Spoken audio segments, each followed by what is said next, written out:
Welcome to the ZimmCast, a program dedicated to bringing you what's new in agricultural marketing. The ZimmCast is the official podcast of AgWired and hosted by Chuck and Cindy Zimmerman. Hello and welcome to the ZimmCast. I'm Chuck Zimmerman. ZimmComm is now entering its 21st year. Who would have thought? We officially announced our company at the 2004 National Agri-Marketing Conference. We had our first booth at the conference in 2005, which means we've exhibited for 20 of them. I thought you might like to hear the first audio podcast I recorded. That was in January of 2005. We were just starting to figure out what we could do with our AgWired blog. It's a short episode, but I'm going to share some other audio after this. Hello and welcome to the first ZimmBlog podcast. At least that's what we'd like to call this. We're planning to do regular podcasts here at ZimmComm and post those through our blog. Right now, you're listening to an audio file streaming off our website, which we've posted a link to. That's what we'll probably do this week as we're redesigning our whole blog and website structure, and that's going to be all in place in the next couple weeks. So for this week, we'll just be posting some audio file links so that you can listen to reports. This week, I'll be attending the Cattle Industry Annual Convention and NCBA Trade Show. That's taking place later this week in San Antonio, Texas. So I'll be there starting Wednesday. It has a big trade show, and I'll be especially focusing on some of the activities that take place in and around that trade show, as well as the meetings and general sessions. So look for some interviews, pictures, written reports, commentary, news, just whatever I can find. I'm going to post it. I'm going to try to do it often, and I'm going to do it so that you can see how you might use a blog in your own communication strategy, whether that's with ZimmComm helping you set that up, helping you maintain that, or on your own. It's simple, it's easy, and it's an excellent, instantaneous way to communicate your message to your audience, whether that's your members or your customers. So we hope you like what you hear and see this week. We'd love your feedback. Feel free to send us an email or post a comment. Love to hear from you. Chuck Zimmerman reporting. So that was the start, and it has sure changed over the years. So let's look at this year. I was working at the Beltwide Cotton Conferences in New Orleans and thought I'd focus on the outlook for cotton. I would not be surprised if there are some changes after the presidential inauguration. But I'm going to start with Gary Adams. He's CEO of the National Cotton Council. He talks about the cotton industry outlook and then moves on to the Farm Bill. Gary, I'd like to get your thoughts on a couple of the things that you have been presenting here today. That starts with the kind of an update on the U.S. cotton industry, and then maybe move into Farm Bill. So let's get started on that first one. All right. Now, I think if we look at the situation in the industry right now, it's tough from an economic standpoint for producers. We have seen costs that have increased substantially over the last several years. In fact, as we look at the comparing, say, this year relative to 2018, we're probably up on average about $200 per acre on cotton cost of production. At the same time, competition has increased. Brazil and Australia have larger crops now. We're continuing to see more and more polyester product come out of China. So the global fiber markets are a challenging environment. And so that's some of the things we're looking at are ways that within the industry we can try to address some of these challenges that are facing us. How can we better incentivize demand for U.S. cotton? Are there options where we can look at ways to leverage the sustainability and traceability of U.S. cotton and hopefully add value to those brands and retailers and have them request more U.S. cotton through their supply chain? So that's certainly one of the issues that we're looking at. Also, what can we do to be more efficient in the handling and movement of our cotton into the marketing channels? So again, a number of initiatives trying to address and make us more competitive. You had a presentation on the U.S. Cotton Trust Protocol. Is that a good example of the kind of work you guys are doing to help with your growers? I think it is, and certainly we've started the protocol about 5 years ago, and that was in response to the messages we were hearing from the brands and retailers who were looking, more was being asked of them, so they were moving back down their supply chain to try to get more information about the way cotton's produced and the cotton they're sourcing. And then Trust Protocol is a great example of that because we now can give them data on aggregate data on the metrics, environmental metrics of U.S. cotton production, and seeing that smaller environmental footprint, we can also give them some traceability information through the supply chain, and that becomes more and more critical when they're having to deal with things such as the Uyghur Forced Labor Prevention Act. Well, let's move on to Farm Bill. How do you describe the current situation? Yeah, obviously we're starting a new year with a new Congress and a new administration, though this will be the third year of trying to reauthorize the new Farm Bill. We'll be working on a one-year extension applies to the 25 crop that looks the same as 2024.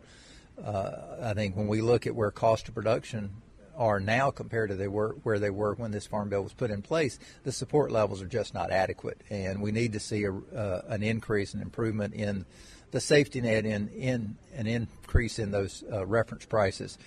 So that's certainly one of the things that we're going to continue to work on as we go forward. We feel good, certainly, with, I think, some good friends to the cotton industry that now chair both the Senate and House Agriculture Committee. Senator John Bozeman takes over the helm of the Senate Agriculture Committee. Congressman G.T. Thompson, although not from a Cotton Belt state, has certainly been supportive of production agriculture and supportive of the cotton industry. So our message to Congress in general is, one, let them know the challenging economic circumstances that are out there, and then also stress the need to get a farm bill done for this year and hopefully get it done in time that we'd love to see it be applicable to the 25 crop, because where we finished last year was not a good place for 24.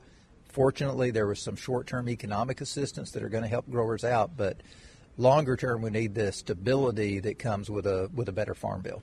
So at this point in time, with this inauguration just about to happen here after this, how quickly would you be getting in there to talk and see what folks might want to be able to do? It's already happening, and particularly with Congress. We were in D.C. I was in D.C. just last week, meeting with some of the committee staff and just trying to get an update on the process.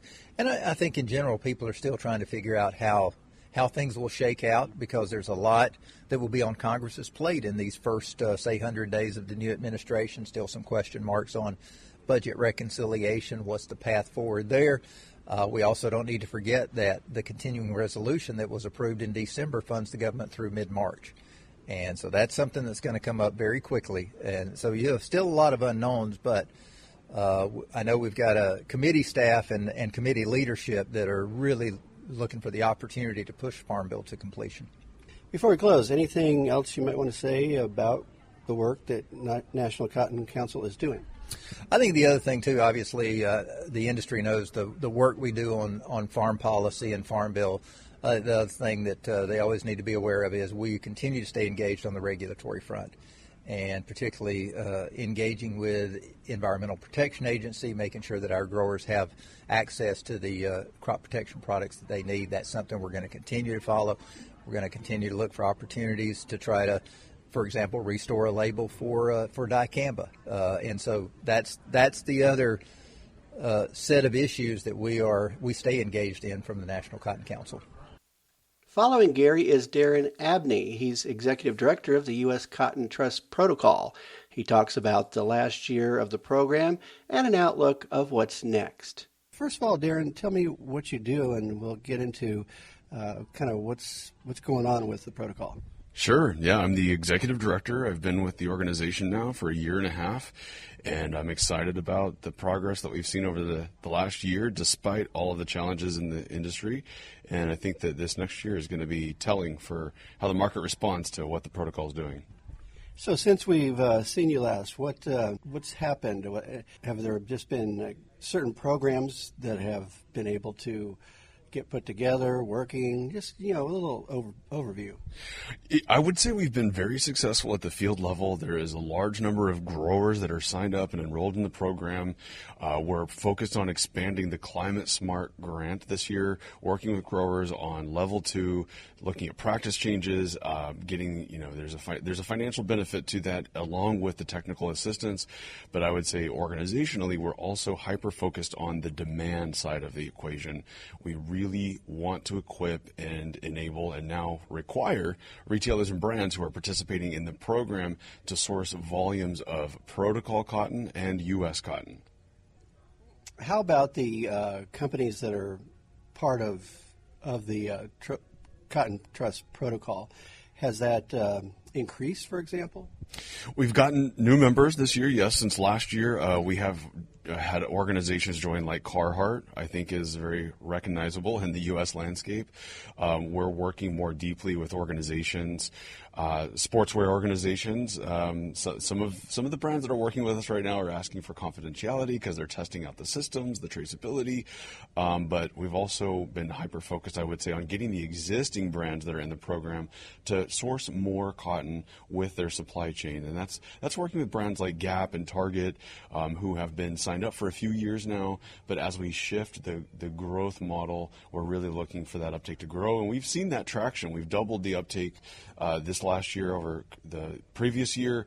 And we've got to see more of that this next year. And I think that the key driver behind that is generating value for U.S. growers who are participating in the program, making its way through the supply chain. And that has to come at the end. So in the past year, have you been reaching your goals, or looking ahead, what do you think about in the future? We have reached our goals, our internal goals that we talk about, and there's a lot of progress that we've shown demonstrated on the protocol's annual report that was released in Q4 of this last year. You can find that on the website, trustuscotton.org. And I would say that, again, the goal that we're really looking to ramp up is that demand side. So the volume of cotton that retailers and brands are claiming through their supply chain. There's a lot of challenges that we've had to overcome this last year, and I think still to overcome with education, training materials, getting the mechanics of the system clear and inside the working plans of our members, meaning that sourcing teams at retailers and brands need to be actively nominating U.S. cotton, which is a shift from how the industry has typically worked. Before we close, anything else you want to say about the work that you're doing that we didn't touch on? I am really excited about all of the progress that we're making with the cotton growers and the brands and the team that we have assembled in this last year too. That has been a really key focus area for me personally, is getting some experts in the team who understand the components of credibility and assurance, and just making sure we have all of our T's crossed and I's dotted, because that's really important when you think about the credibility of what the U.S. industry is bringing to the market. And I think it's going to be a great year. So I hope next year I'll have more updates on more than doubling the demand. Let's see. And at that point, you will be an old timer, right? Yeah. After a year and a half, I feel like there's certain days I've been here forever, and there's certain days that I just walked in the door. So yeah, I'm thrilled to be here, and thanks for the chance to chat. You can find lots of photos as well as interviews and session audio on the Ag Newswire Virtual Ag Newsroom. I'm heading out next to San Diego for the Clean Fuels Conference, and hoping the weather doesn't cause too many travel problems. It looks like I'll just miss the mess, though. So that's the ZimmCast for this episode. I hope you enjoy it, and thank you for listening. You've been listening to the ZimmCast, the official podcast of AgWired. Check us out at www.agwired.com to find out what's new in agricultural marketing.